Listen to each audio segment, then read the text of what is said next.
Hi everyone, hope you are doing well from wherever you're watching this channel, depending on your time zone. Now, most of you will agree with me that we have about three things revolving around our current political discussion in this country. Number one, it is the cost of living. Number two is all about opening the server. And number three is about constituting of the new IBC that will be in charge of the 2027, 2032 and the continuous general election. But then, one discussion is standing out to be the main aim of the all other things here. It's all about opening the server. That is what Azimio is demanding for. But again, it's not only Azimio demanding this. It is Kenyans who are pushing Raila Amolo Odinga to push this government to open the server. And they are behind Raila Odinga. That discussion is not comfortable with the people in Kenya Kwanza. They don't like it. And yesterday, Kipchumba Murkomen was sharing his view as far as the issue of opening server is concerned. According to him, he's asking a question.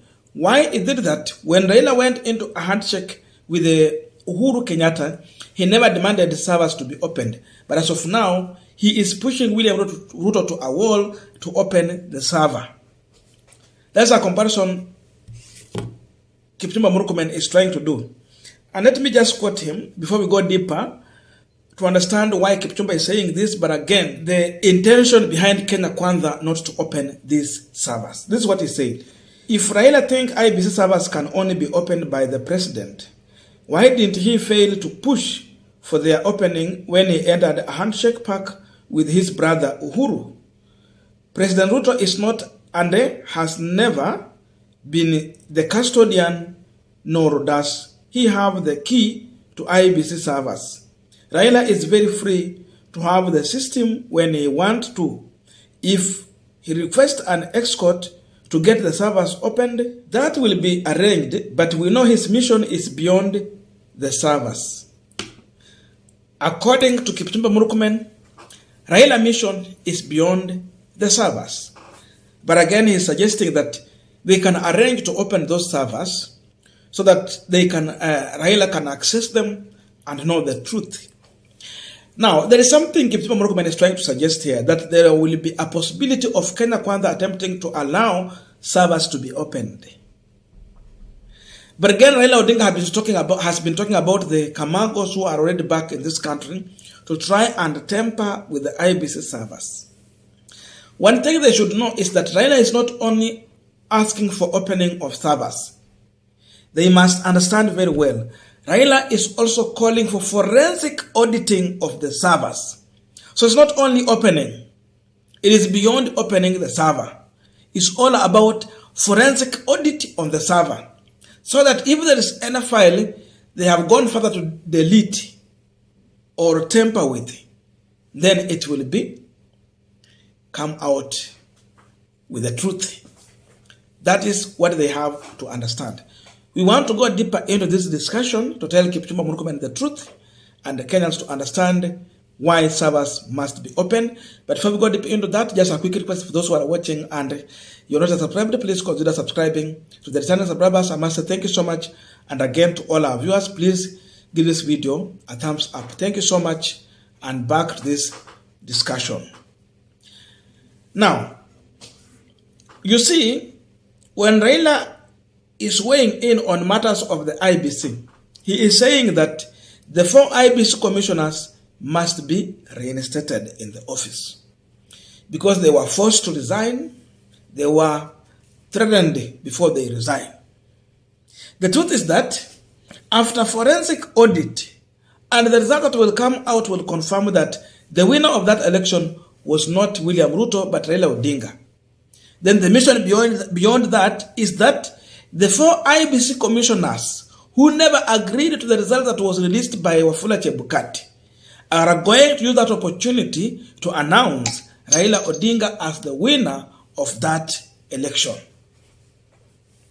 Hasa hiyo ndio kazi ya IBC. Ndio maana Azimio wanasema wale commissioners warudishe kazini because there is unfinished business. So that is number one. Now let us come to the issue of the 2027 handshake and the issues that came in. Was it 2018? Somewhere there. somewhere there.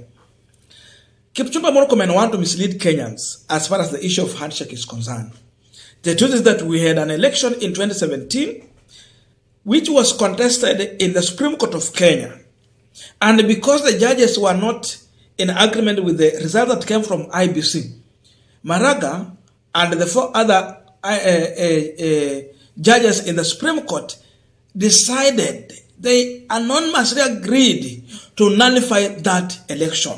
It was not free, it was not fair, the process was questionable. Above all, Maraga asked IBC to open the servers because now they wanted to confirm rather than wasting the taxpayers' money for calling of another election. They refused. If they had allowed to open that server, Maraga would have not nullified that election. He was going to give a directive such that the rightful winner be announced the president-elect. Then from there, we would have not wasted another resources to call for another election, which turned into billions of shillings. Kipchumba Murkomen must be reminded that. So, when servers were not open, it was hard to announce the winner. So the next option that the court had was to call for another fresh election. That fresh election, IBC still was going to oversee. The people who came with the blood in their hands also want to oversee the election. But we know how the state frustrated the judges in the Supreme Court, such that there was no full bench to listen to the matters to do with the constituting of the new IBC that will oversee that election. So they had their way because, these things were going with timeline. So they called for another election, and Raila Odinga withdrew from that activity. So Raila never participated in the repeat election. The question is, how was Raila Odinga going to contest on that result when he was not part of that election? Kipchumba must understand that. So he should not play with Kenyans' mind. Raila never participated. So how would he ask Uhuru Kenyatta to open a server in an election that he never participated? But again, above all, Uhuru Kenyatta managed to get only 4 million votes, which was again questionable because it was being viewed as the people who went to the ballot to vote were mainly from Rift Valley and Mount Kenya. So he remained to be a president of Mount Kenya and Rift Valley. And it is when we talk about Rift Valley, we are specifically talking about North Rift. Let it be very clear. Sababu in Rift Valley kuna Turkana, in Rift Valley tuko na Samburu huko, in Rift Valley tuko na Maasai. Hawakupiga wa kura. So it's North Rift. So, and you see Chebukati had to tinker with those numbers, play with the result. That's why it took a very long time because he was adding other figures to make it look like it was countrywide. And that's why he ended up getting around, was it 6 million votes there? Hizi zingine zilikuwa za kujazia ndio ikuja hivyo. So we are all aware about that. Above all, Uhuru had problem with the issue to do with the legitimacy. So because of legitimacy, there was no way he was going to govern. Because again, Kenyans had decided that if this is the way we are going to be led in this country, we rather secede from these people and form our own republic. Photos were everywhere. The new demarcation, what Kenyans were demanding for. So Uhuru realized that he has no any country to lead. There was a plan for Kenyans to stop giving tax to this government.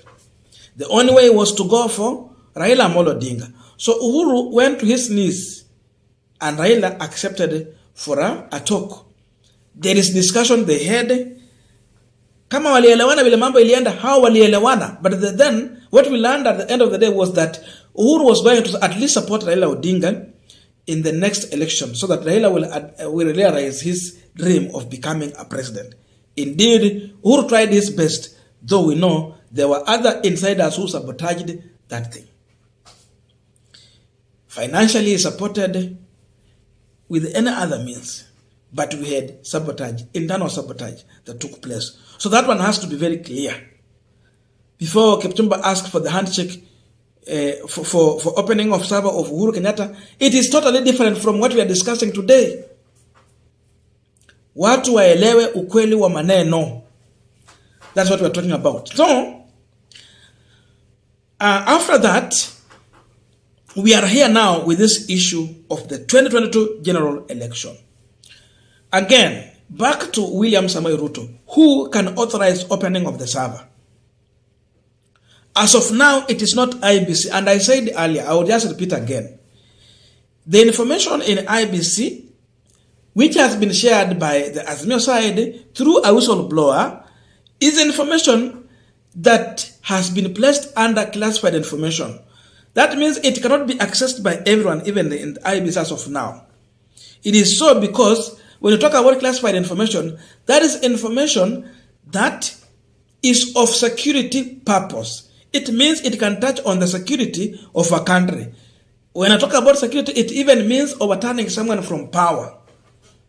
So the only person who can authorize such information to get out to public, it is none other than the Commander-in-Chief of the Armed Forces.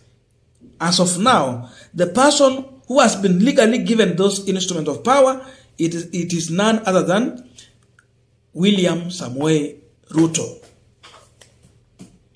So it is only Ruto who can authorize servers to be open. That's why Raila is very clear, and his focus is on Ruto opening the server.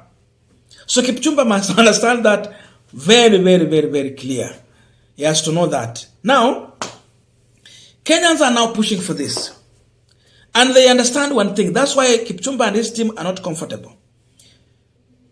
People understand that everything to sort out problems in Kenya is just by opening the server. When you open a server, you will have sorted out all the problems. And I will tell you, because I was also reading comments. I've seen how Kenyans are commenting. They are literally not in agreement with the Kipchumba Murkomen. They are pushing for servers to be open. And let me just read some of the comment. Then from there, we will conclude this discussion. This is what Kenyans are telling Kipchumba Murkomen. Not Honorable Raila only wants servers to be opened. All Kenyans want to know the truth. Open the server, the truth will set Kenyans free. John M. Momanyi, open the server for him to keep quiet and see what else he will demand again. Mazale, don't be mouthy. Servers opening is a Kenyan right and it can be done as several times as possible. What damage does this mean? Mugafu, why are you finding offense in Raila's demand for servers to be opened? You know you are a beneficiary of the fake regime. Okay, I'm repeating, no? Akoth, if opening the server can make Kenya to move on peacefully, let it be opened, and there is something hidden. That's why KK aren't happy with the move of opening the server. So servers must be opened. Mburu, servers must be opened. Why are they fearing? CS and his likes should read Article 35 of the Constitution of Kenya 2010. Those are the reactions from Kenyans. Now, why are Kenyans insisting on opening the server? They know very well that if servers will be opened, we will know the real winner of the election. And for them, they believe it is Raila Odinga. So opening server means opening cheap unga, which is affordable by everyone. Opening server means giving education to our children. Opening server means having tariff that is favorable to the people of electricity tariffs.